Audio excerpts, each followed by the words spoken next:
Hey, my friends, we will be right back to the show. But I have a question for you. Are you struggling with the impact of childhood trauma? Well, know that you're not alone. I'm here to let you know that I'm starting a brand new weekly coaching group that includes a year of life coaching, accountability, support, habit and goal setting, and more. I'm starting a waitlist for the group right now, and I'm only taking a handful of people. And I'll let you know that through this personalized coaching, we'll work together to help you understand how your childhood trauma has shaped your beliefs, behaviors, emotions, and will help you create a roadmap for healing and growth. Right now, you can schedule an absolutely free coaching session with me and get put on the wait list if you go to thinkunbroken.com. My friends, it's your time to turn your trauma into triumph, breakdowns into breakthroughs, and become the hero of your own story. And I'm here to support you in doing that. Just go to thinkunbroken.com to register for a free coaching call with me and to get put on the wait list for the brand new weekly coaching program. We'll be right back to the show. But before we do, I want to tell you about today's sponsor, factormeals.com, where if you go to factormeals.com/unbroken50 and use the code unbroken50, you can get 50% off your first order. That's factormeals.com/unbroken50. If you're like me and you are a person who is busy trying to create a life, heal, work on their health, wealth, and relationships, and not to mention deal with the day-to-days of normal life, you do not have time to be going to the grocery store and trying to figure out what you're going to cook every single day of the week. In fact, one time I did the math and I realized I was spending over 15 hours a week at the grocery store and cooking. When I added Factor, I got to use that time for myself, for my family, for my friends, for my community, and for my business. And so if you're in the place where you need some more support in the kitchen, head to factormeals.com/unbroken50 and use the code unbroken50 to get 50% off. Hey, my friends, we will be right back to the show. But I have a question for you. Are you struggling with the impact of childhood trauma? Well, know that you're not alone. I'm here to let you know that I'm starting a brand new weekly coaching group that includes a year of life coaching, accountability, support, habit and goal setting, and more. I'm starting a waitlist for the group right now, and I'm only taking a handful of people. And I'll let you know that through this personalized coaching, we'll work together to help you understand how your childhood trauma has shaped your beliefs, behaviors, emotions, and will help you create a roadmap for healing and growth. Right now, you can schedule an absolutely free coaching session with me and get put on the wait list if you go to thinkunbroken.com. My friends, it's your time to turn your trauma into triumph, breakdowns into breakthroughs, and become the hero of your own story. And I'm here to support you in doing that. Just go to thinkunbroken.com to register for a free coaching call with me and to get put on the wait list for the brand new weekly coaching program. Hey, my friends, we will be right back to the show. But I have a question for you. Are you struggling with the impact of childhood trauma? Well, know that you're not alone. I'm here to let you know that I'm starting a brand new weekly coaching group that includes a year of life coaching, accountability, support, habit and goal setting, and more.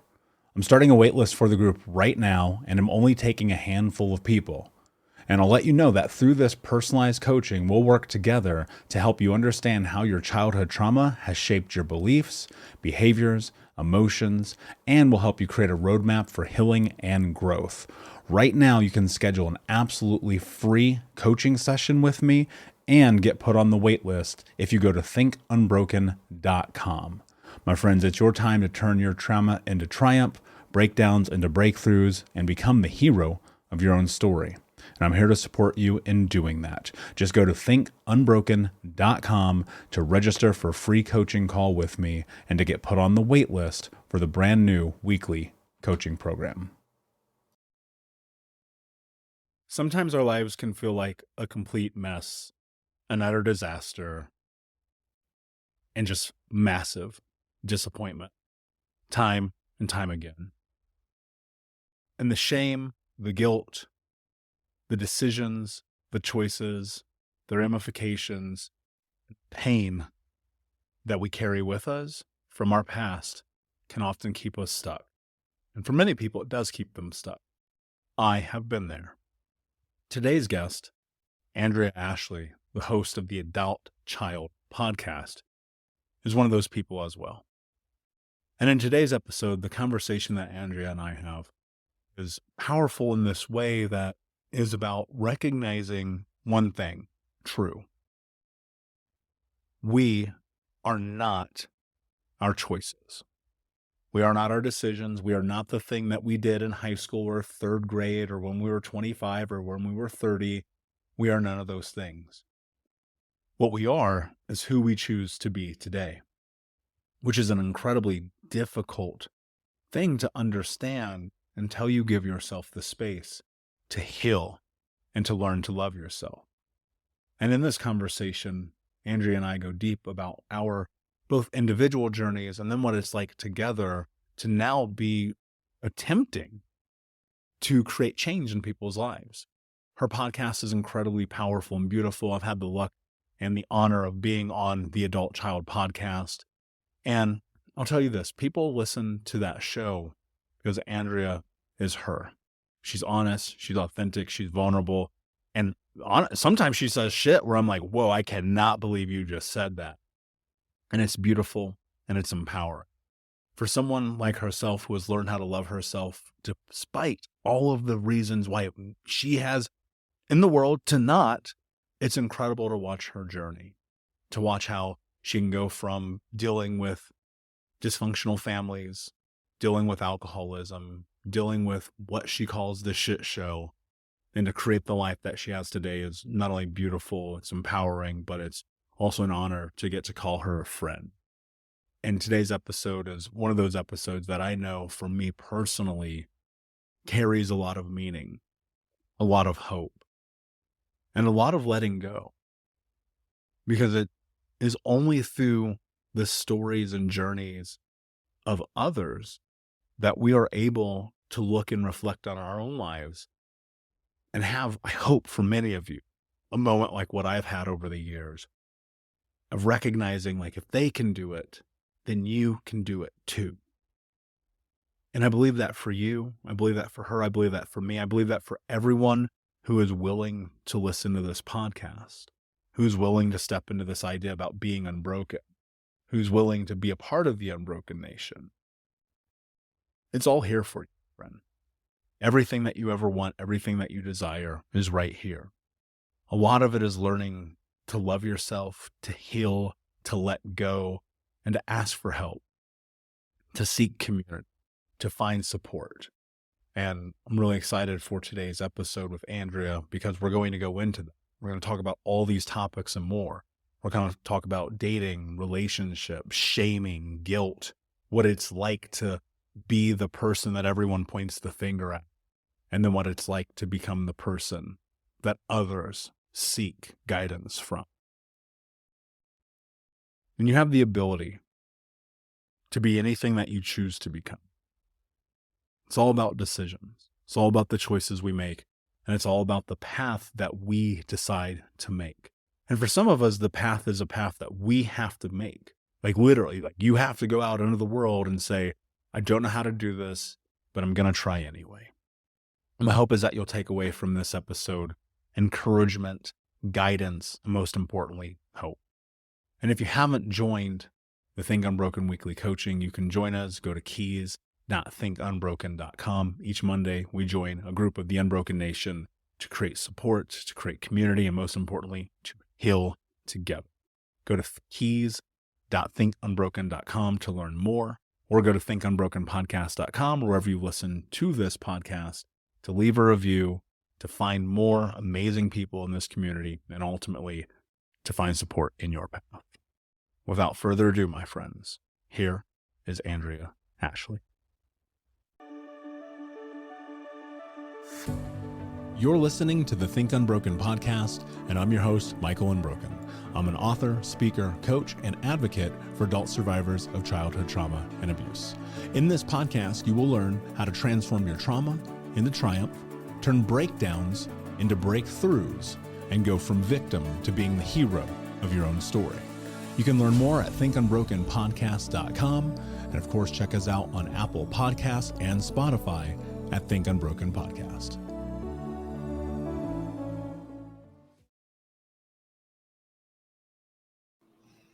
Hey, what's up, Unbroken Nation? Hope that you're doing well wherever you are in the world today. I'm very excited to be back with you with another episode with my guest, Andrea Ashley, who is the host of the Adult Child Podcast. Andrea, my friend, what is up? How are you today? What up, Unbroken Nation? That's I started doing that for my show. I go, "Shit Show Nation," and I think that they all hate it. Like, I think it makes them cringe, and I'm losing listeners every time I do it, but I just like it. Well, I don't think you're losing listeners. People who love your show probably just ignore it at this point. I say Unbroken Nation all the time, so I imagine that these guys and gals. You have to do it in a weird voice. Unbroken Nation. I don't want to do that, so the answer is no. I'm super excited to have you on today for a couple of reasons. One, because I've been fortunate enough to be on your show and we had a really deep and beautiful conversation. You're a great interviewer. And two, because you're creating massive impact and change in people's lives. Like, ultimately, the mission here is we want to create education and information that on a long enough timeline helps people heal, transform trauma into triumph, turn their breakdowns into breakthroughs, and ultimately end this generational trauma, this thing that has impacted so many of us. And I think one of the things I appreciate the most about you and what you do is you allow your personality and your humor to really shine and probably to disarm a lot of people in the show. And so I think really the first question that I want to ask you is, like, where does that come from for you? Because I think so many people are terrified to be themselves. And you're one of those people I look at and I go, they know who they are. And so is that something that was a childhood defensive mechanism? Were you the class clown? Like what is this for you? Because sometimes I'm listening to your show and I'm just cracking up. I don't know how I came to be so funny.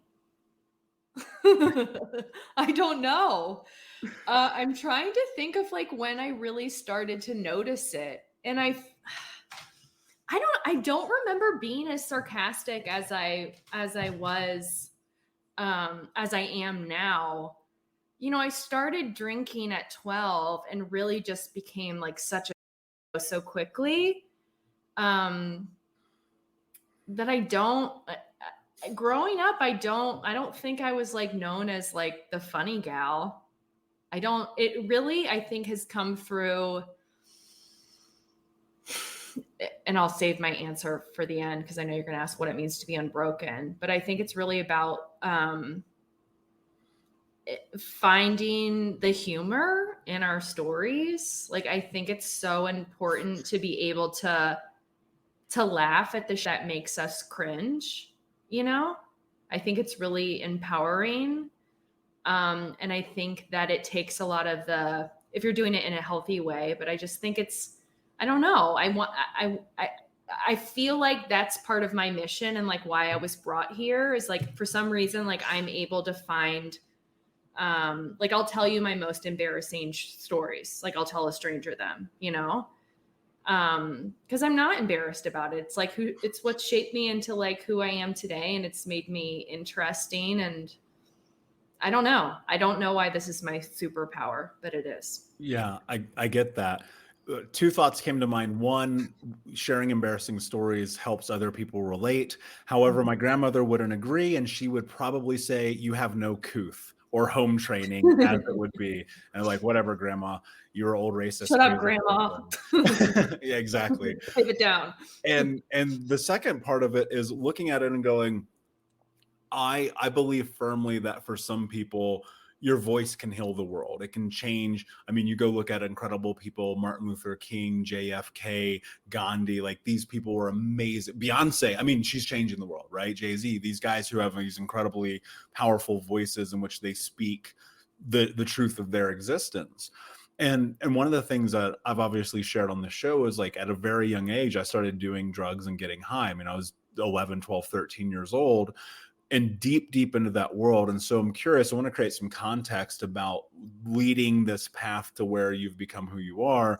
And so give us a screenshot, what was childhood like for you that led to this place where you're 12 years old getting drunk? So only child, grew up outside. I used to tell people I grew up in Philly. I just recently interviewed somebody who like actually grew up in Philly and told me that I can't say that anymore.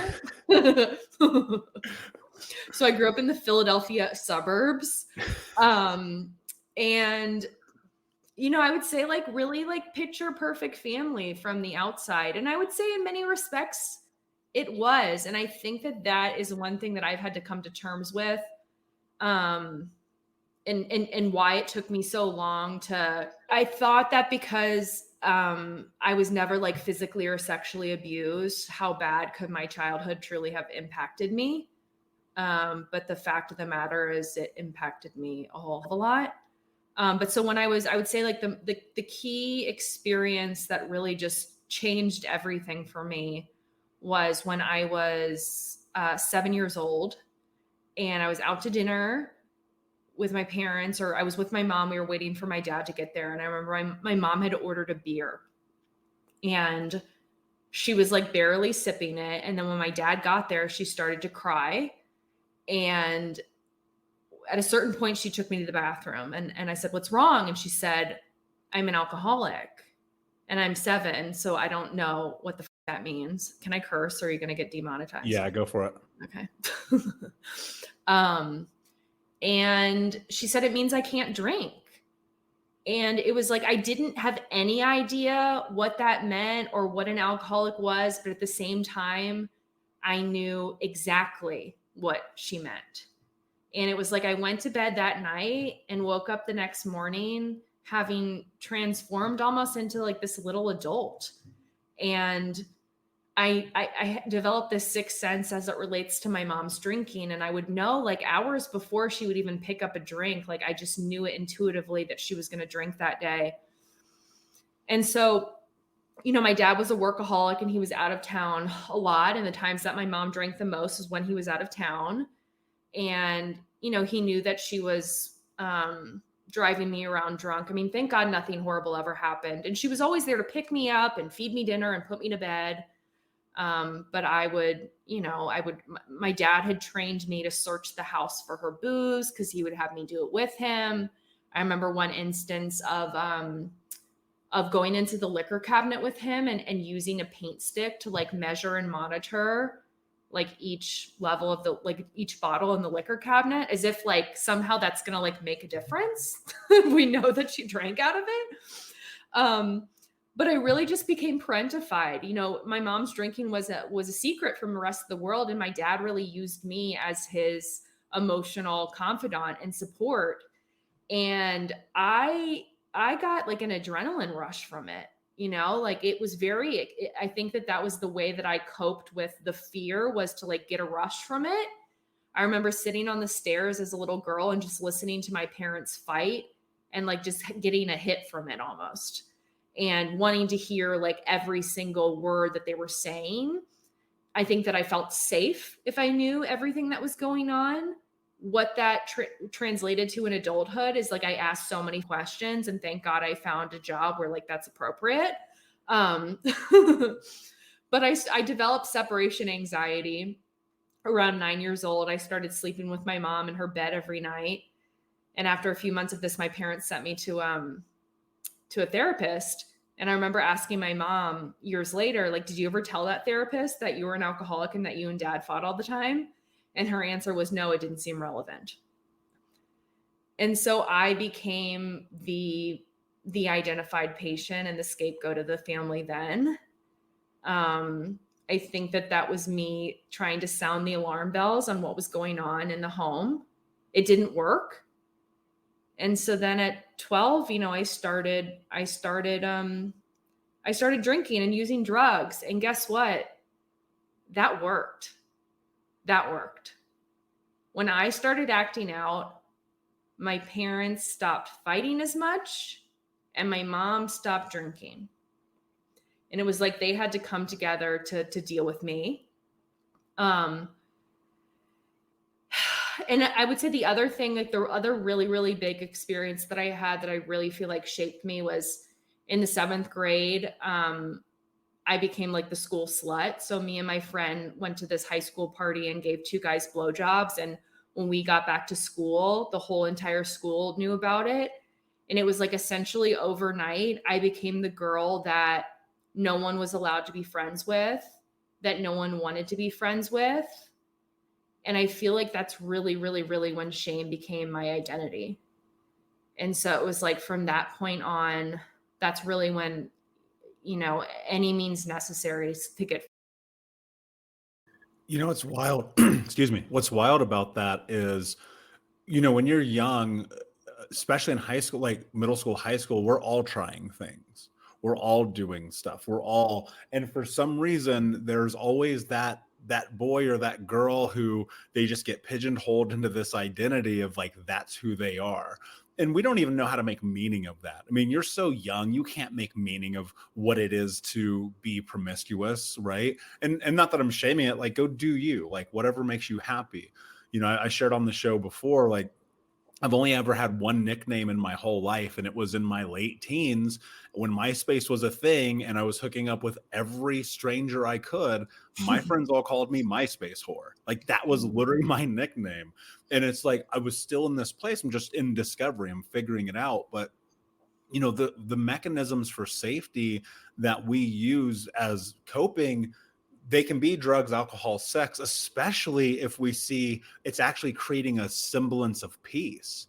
Like, you drinking and acting out brings your parents to this place where now your mom's not drinking and there's less chaos in the home. And so as an adolescent, you put 2 to 2 together and you go, oh, okay, cool, I got it. So if I'm partying, they're taking care of me, they're better parents, they're not drinking, they're not fighting. If I'm not doing that, then I know what that's like. And when I was young, it was escapism entirely for me. I was like, I want to turn off the yelling, the screaming, the abuse. Obviously, very different background than what you've come from. But it is like, we will do whatever we need to do to satiate our need for survival, for acceptance, for being seen.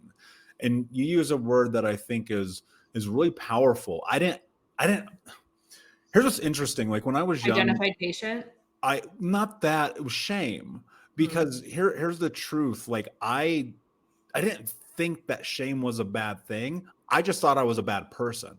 And so all the time I'd get involved in these things like, oh, this is just because I'm bad. And then I realized, like, oh, this is actually because of shame that I actually feel bad. And it's like this whole vicious cycle. Then you go to therapy, you spend $250,000, and then one day you're healed. And so, that journey, when you're in school, when you're young, like, do you still feel the ramifications of those experiences today? Like, have you stepped into healing those? Like what has that been like for you? Because I know that somebody listening right now is still carrying shame from similar experiences that they had in their childhood that they can't seem to let go. Well, first, when you made the comment about how like one kid gets pigeoned, it's so interesting that you say that, because it was me and another girl. But she had an older brother that I went to a private school. So it went all the way up to 12th grade. And even though she had done like the same exact thing that I had done, she really escaped the harassment because she had an older brother that was kind of protecting her. But it's interesting. I actually reached out to her when I was about to start the podcast. And I was like, I'm really curious, because we stopped being friends then too. And I was like, I'm really curious to hear like how that experience impacted you. Cause I became the girl that like did not have any friends like until I got sober at 19. Like, that really put a tarnish on me. But she turned out okay as far as like having friends, and she seemed like she was pretty popular, but she shut it down. She had no interest in going there, which I thought was interesting. But I think what's also important to clarify is that, I said shame, but I said that shame became my identity, right? So we have like shame, which is a feeling, and then we have, toxic shame, which is internalized shame. And so when we internalize an emotion, it no longer functions as an emotion and becomes one's identity, right? So there's nothing wrong with feeling shame, but there is something wrong with believing that we are shame. So I think that that's the same thing as like you saying that, like, you were bad. I mean, that's what that's what that internalized toxic shame is this belief that there's something inherently wrong with us. I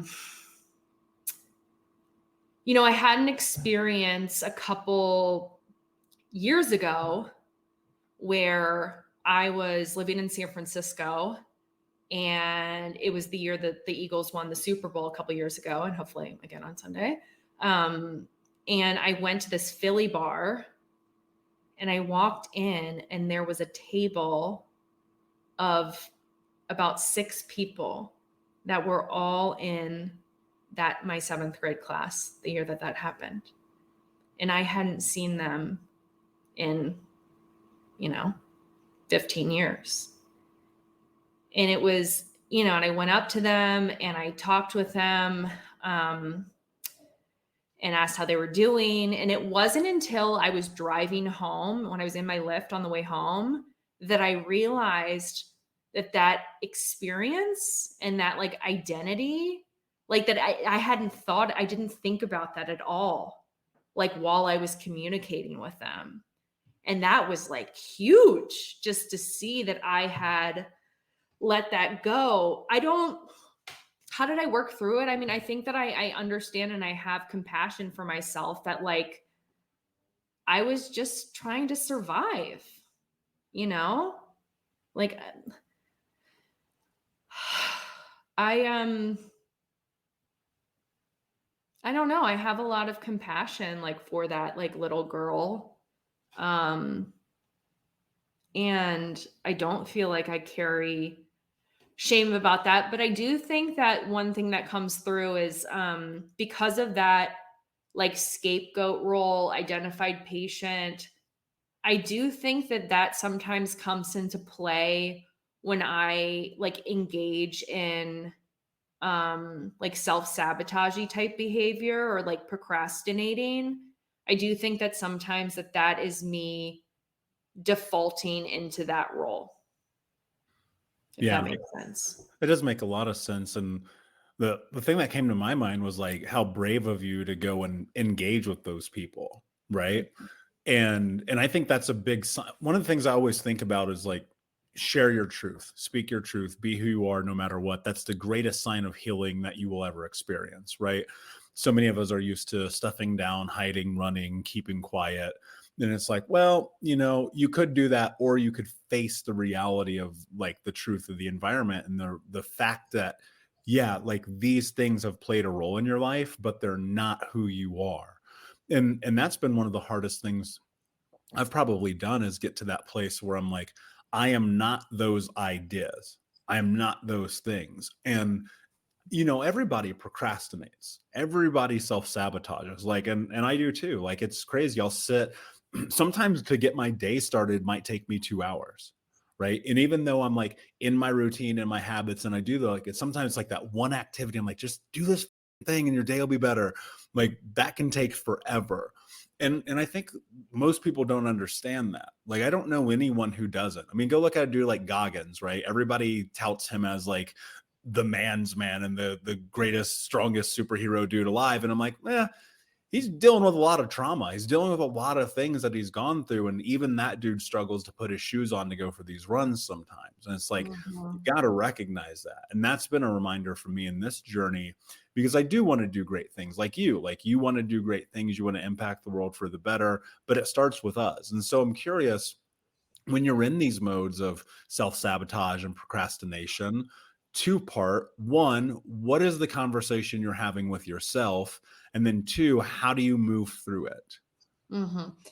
So this is like all very present for me and something that I've been talking about on my podcast, because I think what I kind of came to the realization a couple months ago is that that I've really just been shaming myself about it and like using it as a way to shame myself, right?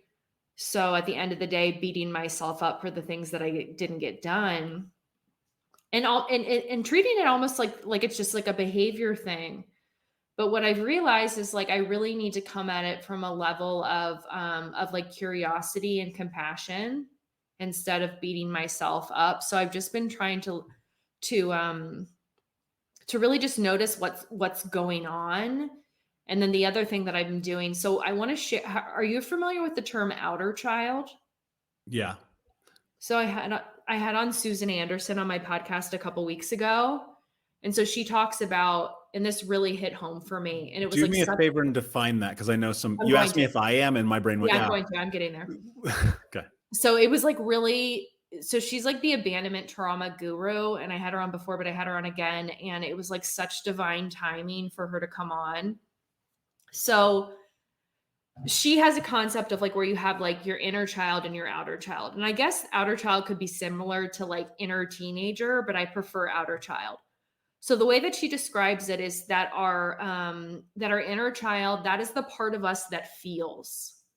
So that is the emotional part of us. That is the vulnerable, innocent part of ourselves. The outer child outwardly manifests whatever the inner child is feeling. So the inner child feels, the outer child then reacts in response to these feelings, but not in a healthy way, like in a self-sabotagey way. So your outer child is the part of you that breaks your diet, that procrastinates, that gets into unhealthy relationships. And so the reason that it's so important that we separate the two is because the inner child isn't doing anything wrong. The inner child's feelings are valid, right? It's the ways in which we are coping with these feelings that is the issue. So if you don't separate them out, it's almost like you're blaming, you're punishing, you're attacking the inner child from what it's feeling. And also it's your outer child is also acting in ways so that you don't take a look at what those feelings are. And so basically, I've been reading her book. It's called Taming Your Outer Child, but it's separating the two out so that you can then connect with your inner child and really get at like, what are the underlying feelings? Like, why are we reacting this way? And so I've been doing this like journaling exercise where like you ask your inner child, like, how do you feel about the ways in which I procrastinate and self-sabotage? And what she told me is that when I say I'm going to do things the next day and I don't get them done, that it feels the exact same way as when my mom would tell me that she was not going to drink anymore and she still would. And that just like really hit hard, and that's like that repetition compulsion, right? That is, and it came to me, it's like when we are habitually disappointed by our parents as kids, we then go on to habitually disappoint ourselves as adults. Yeah. And so through this exercise, I'm separating that out and I'm getting to these feelings and I'm allowing my inner child to express this disappointment and this hurt that she was not able to express as a kid. And that's part of stopping these behaviors, is like expressing the repressed feelings. And so what I've also been doing is saying, like when I'm doing this journaling exercises, I'm writing to her and telling her, hey, I'm going to do these things tomorrow and I'm going to check back in with you to let you know that I did them. And so you don't want to promise the moon, right? Like it could be something so simple that could take 5 minutes, but it's like through this process that you're like rebuilding that trust with your inner child. And it's been incredible. Like for some reason, by me doing this, it's like raising the stakes and I'm getting the shit done. There's been one time where I didn't do what I said I was going to do. And instead of making excuses for why I didn't do it, I just said, I'm sorry. I said I was going to do it and I didn't do it. And I own that, but I'll do it tomorrow. And so that's like been what the past few weeks, that's like really where that's what I've been doing to kind of look at this. So, yeah, that's so powerful. I consider myself the king of not doing what I say I'm going to do. Mm-hmm. And it's been through, I didn't have words and language like you just used, but when I really made this decision to create this change in my life, I knew so much of it was about accountability, because I was looking at my life every single day and like, dude, you're a loser, right? Now that's the language I needed. I always try to create context around this, use the language you need. I use that language because it is the language that I know. And so when I was in that, it was like, okay, now do the opposite of what someone who's a loser would do. And what I came to realize, like, it is in compassion and self-care in which what you build and create in your life starts to take shape, because you like, even though on this one hand, I have this language, which most people may look at volatile, I go, that's the language that I'm from. And if you come to me super nice, fluffy kitties, I'm going to like, get the out of my face. Right.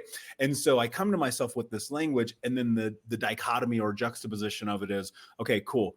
Now, how do you have acceptance about the fact that this is your fault that you didn't do the thing that you were going to do, even though it's tied into this thing from when you were 7 years old and your mom didn't take you to see Toy Story when she was supposed to, and all the rest of the kids on the class field trip got to see it, and you had to go back to school the next day embarrassed, right? And it's like, when you get in, and that's a real story. And so like, when you get into the depths of this and you're like trying to make meaning of it, I love that you're journaling, because that has been the thing that has set me most free.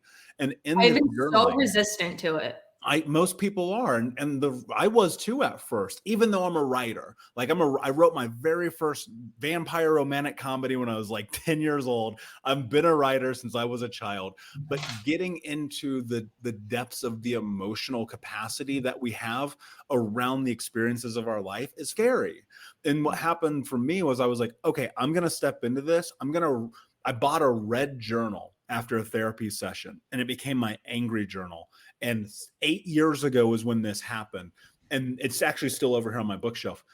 I have the same journal that it's full now. There's like 5 red journals. My angry journal.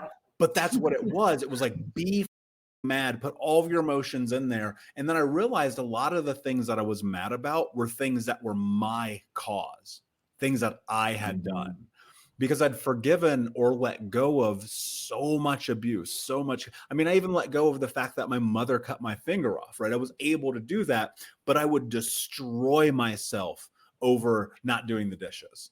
I would wring myself out over like not folding the laundry or showing up late to work or whatever that thing was.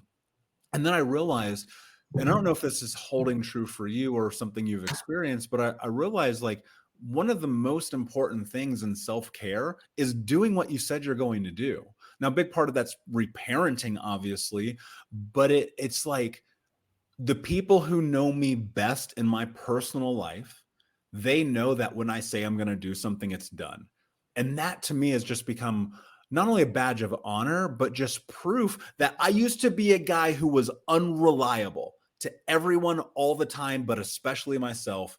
And through this healing journey and through so many of the things that we talk about, it's different. So I'm wondering if a big part of this for you has also just been in self-accountability and navigating that.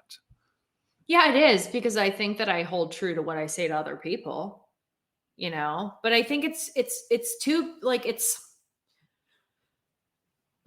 I think part of why it's coming up too is because it's just been in like the past 2 years that I really feel like I'm stepping into my purpose too, so I think that brings up a lot of things. I think one thing that's interesting that you say too about, just being angry at yourself, I think also what happens is, as kids, it's not safe to outwardly express our anger towards our parents. And so we redirect that like at ourselves too. And so I think it's also like looking at like, is this anger misdirected at myself, Yeah, no, I do know. And what's really interesting is, as you were saying that, my thought was, if I got angry at my parents, I might as well just plan on crying and getting my kick the rest of the day. Mm-hmm. What an odd thing that as children, we don't have the safety to have emotional connection at that level, right? Because of our parents and the choices and decisions that they make. Whereas now I'm like, I encourage, like when I'm coaching my clients, I'm like, yeah, be angry. It's okay. You don't have to hide from it, because if you hide from anger, you're not going to know love. my thought on it is, how in the world can you experience any emotion if you cannot experience all the emotions? Mhm. And that's been a hell of a journey for me. And I would imagine, like, I don't know what it was like for you, but how did you find the safety to have emotions? Because I imagine being that young and stepping into drugs and alcohol in the way that I did, it's a turnoff valve. So how'd you get the valve turned back on?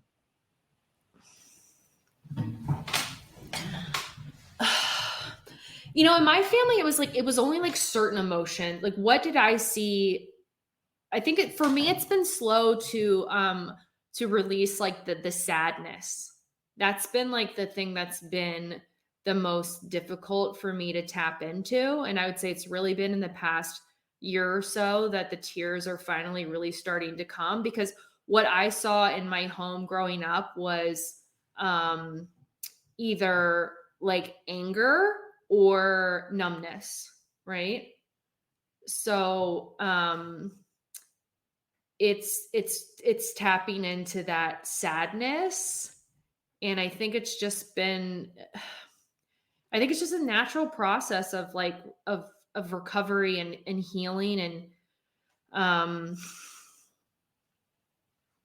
I think that our body and our psyche just knows when it's safe for certain things to start to come up, you know?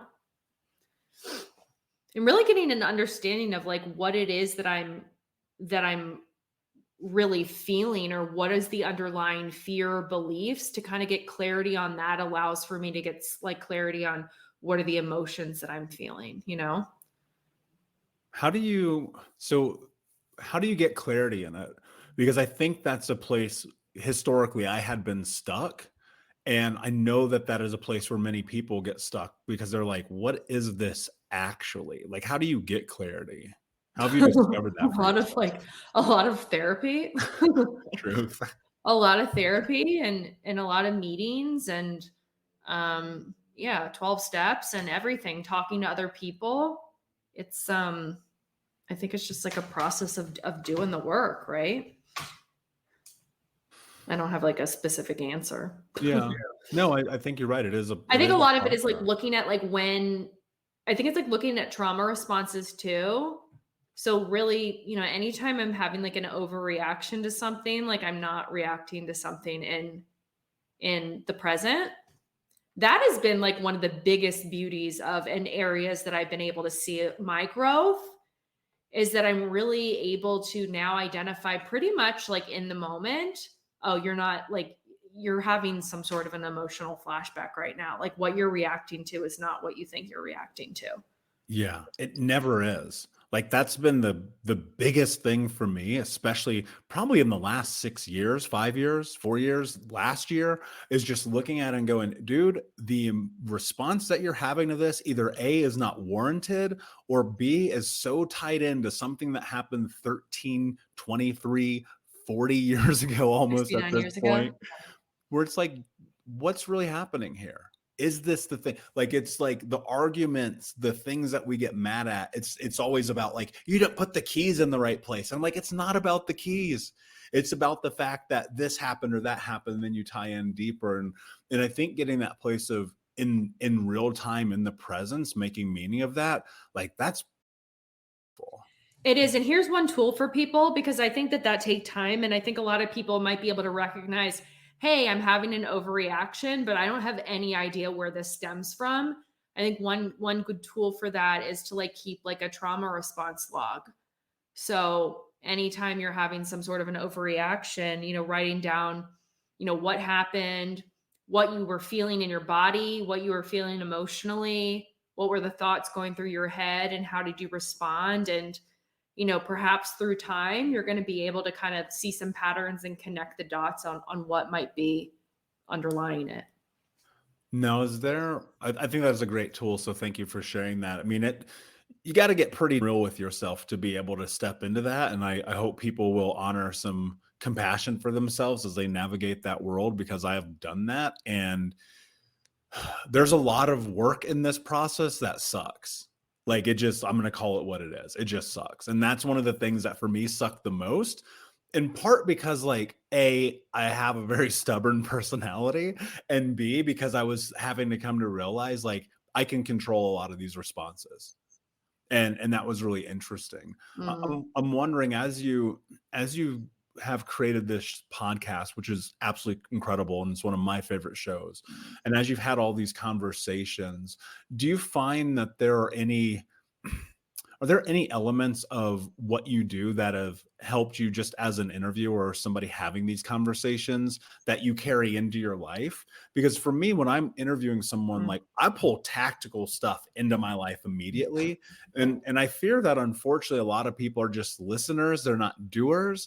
And so I'm wondering like what is the impact that like having these conversations with people have in your life? Well, I just shared one, like the with the inner child and the outer child, you know?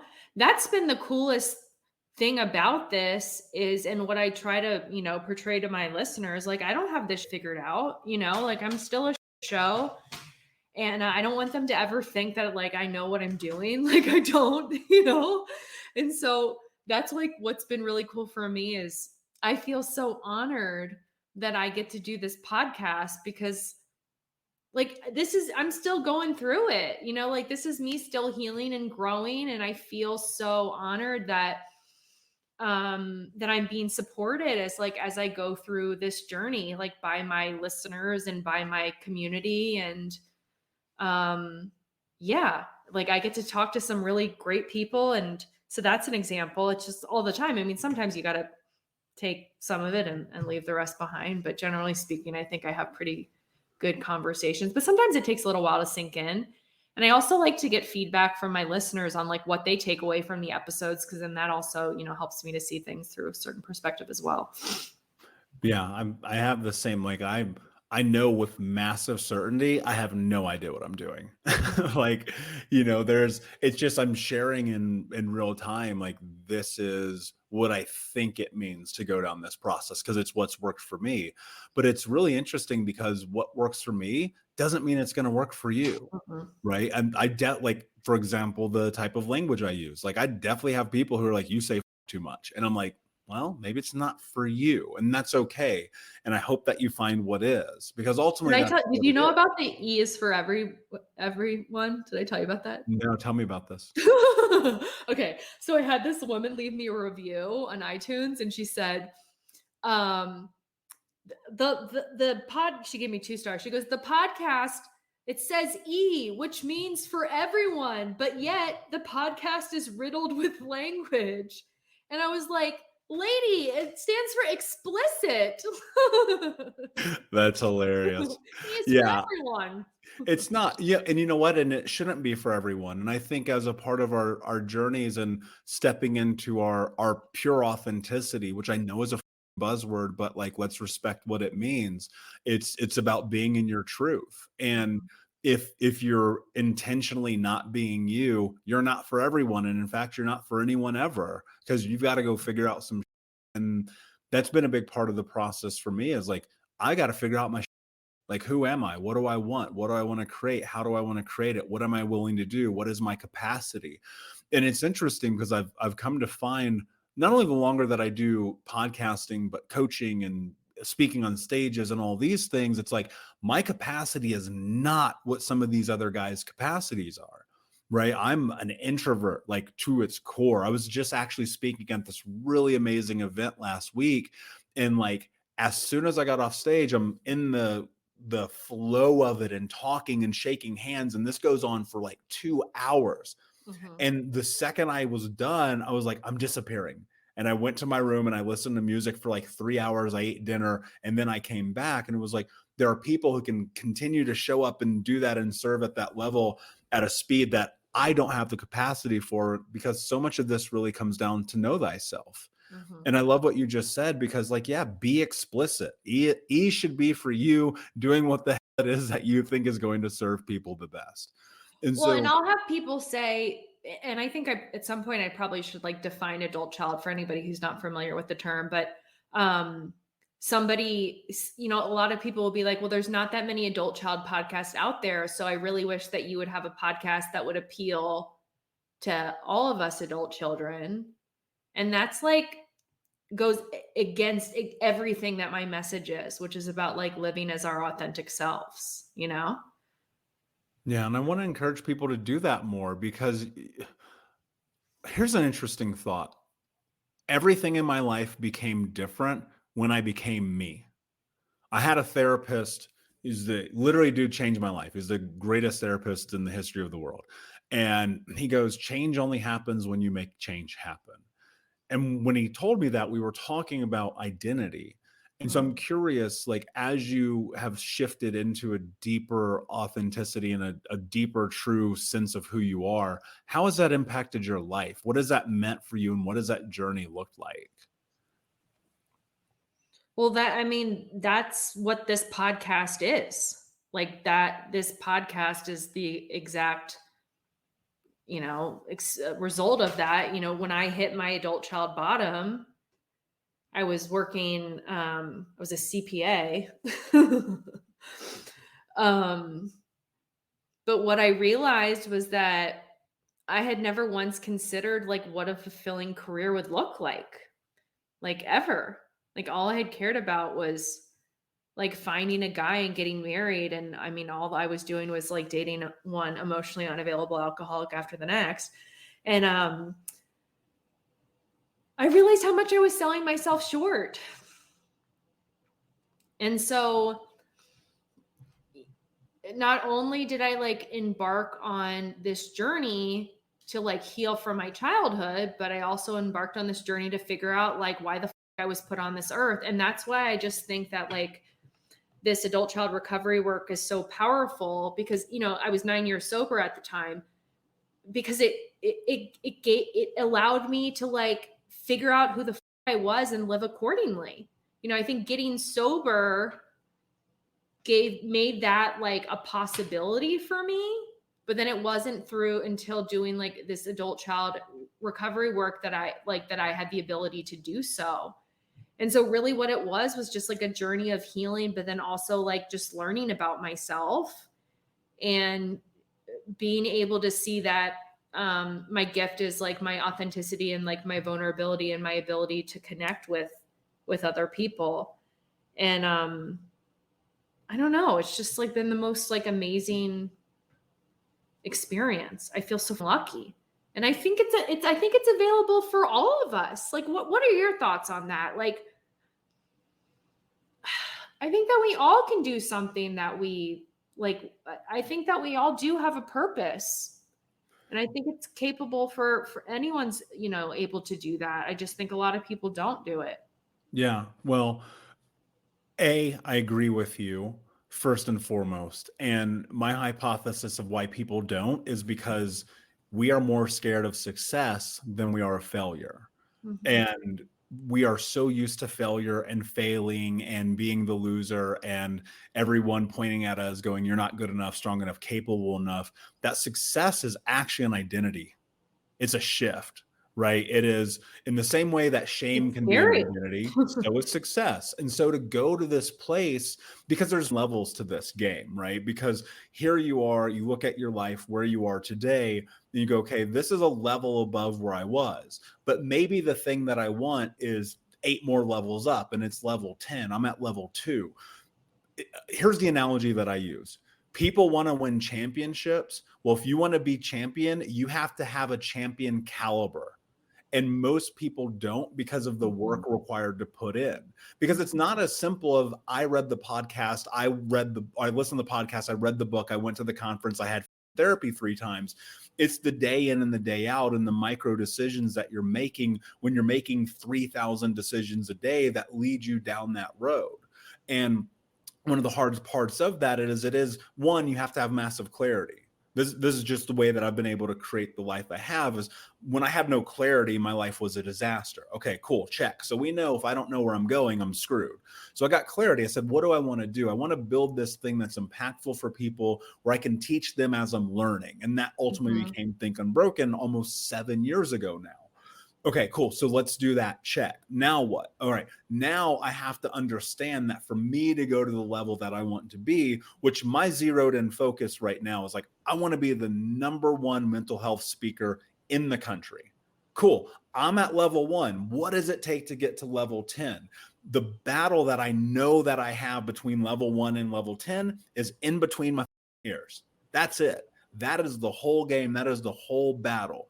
And so when I'm coaching people, when I'm speaking with them, when people are listening to this show, the thing that I'm always hoping that they're taking away is like possibility, because you have people like you and I who are sitting here. I'm not an anomaly. I'm not special. I don't know anything anyone else doesn't know. I just execute the thing that has been laid in front of me from the people who have done it before. It's like Tony Robbins says, success leaves clues. It's like follow what's in front of you, and success is inevitable, but you have to be willing to accept it. And that was the thing that really shifted for me. I was like, can I accept the fact that it is okay to not be a loser? Just going back to that language again, that was literally the conversation I had in this organism. I was like, you don't have to be a loser. You can be great, but you have to allow it to happen. And you have to learn the skills that allow you to be great. Because greatness is defined by each person individually. You may not want what I want. That's totally fine. But whether you want what I want or you don't what I want, ultimately the way that you get the thing that you want is by doing the hard shit every single day that builds confidence. And once you build confidence, you level up. So if you're at level 2, you have level 2 confidence. Now you have to start doing more difficult things to get level 3 confidence, and so on and so forth until you have the championship caliber. And so my answer in a very simplified way to what you just asked me is yes, I do believe it's possible for everyone, but not everyone is going to do it. Yeah, because it requires a lot of deep work. And I think most people just don't know who the they are, you know? Well, that's where journaling comes in. Like it's the greatest, the pen is the greatest tool in the healing journey. There's no question. The pen. The pen. Sit and write. Get the Have you shit ever out of done your much brain. non-dominant hand? Have you done that much of that? I have. I used to do the non-dominant hand drawing, and Oh my God, try writing. and it was like, I Let me remember I was in this I therapy tried to do session. it. I have to show you what this looks like. I was in this there for those listening. I was and not watching. Andrea's going to get a drawing. I'm not afraid of anybody reading this because I can't read it. Yeah.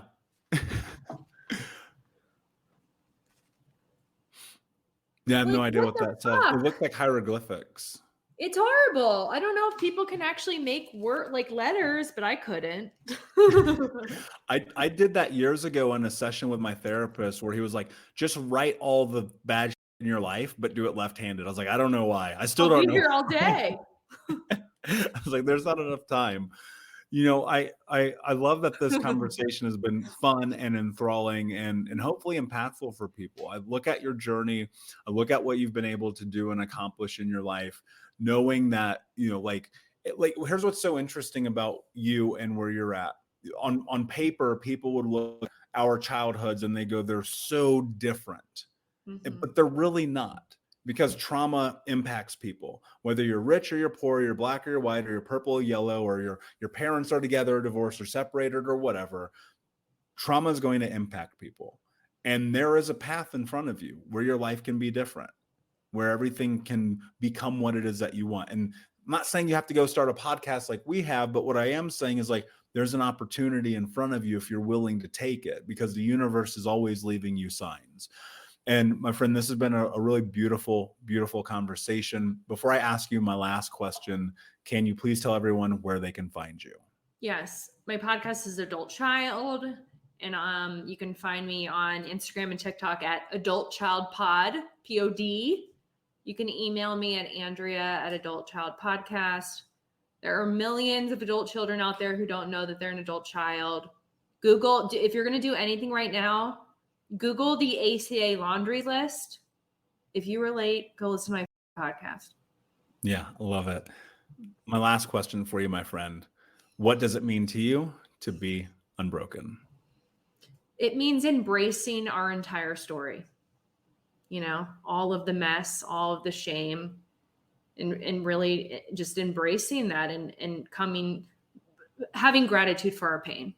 I think, you know, like if I could go back and not have a childhood, if I could go back and not have become the school slut in the 7th grade, I wouldn't do it because it shaped me into who I am today. And I can honestly tell you that I really love the person that I am. Am I perfect? No, but I think I'm pretty all right. I love that. Thank you so much, my friend. Unbroken Nation, thank you for listening. Do us a favor. Do us a favor. Leave a review on Apple Podcasts and Spotify for the podcast if that's brought any value to your life. You guys, if you have not given him a 5-star review, what the hell is wrong with you? You need to stop. If you don't, next time you go to listen to the pod, it's not going to be here. It's actually going to disappear. So I highly, highly recommend that you go leave a 5-star rating right now. Couldn't have said it better myself. And until next time, my friends, be unbroken. I'll see ya. Thank you so much for listening to Think Unbroken. Please share this episode with someone who could use it and help us move forward in our mission of ending generational trauma in our lifetime. And if you would, please take 5 seconds to pop on iTunes or Spotify, hit that 5-star, leave a review, and you can also reach out to us on social at Michael Unbroken or at Think Unbroken. And of course, you can check out our YouTube channel at Think Unbroken. Thank you for being a part of Unbroken Nation, my friends, and until next time, be unbroken. Hey, my friends, we will be right back to the show. But I have a question for you. Are you struggling with the impact of childhood trauma? Well, know that you're not alone. I'm here to let you know that I'm starting a brand new weekly coaching group that includes a year of live coaching, accountability, support, habit and goal setting, and more. I'm starting a waitlist for the group right now, and I'm only taking a handful of people. And I'll let you know that through this personalized coaching, we'll work together to help you understand how your childhood trauma has shaped your beliefs, behaviors, emotions, and will help you create a roadmap for healing and growth. Right now, you can schedule an absolutely free coaching session with me and get put on the wait list if you go to thinkunbroken.com. My friends, it's your time to turn your trauma into triumph, breakdowns into breakthroughs, and become the hero of your own story. And I'm here to support you in doing that. Just go to thinkunbroken.com to register for a free coaching call with me and to get put on the wait list for the brand new weekly coaching program.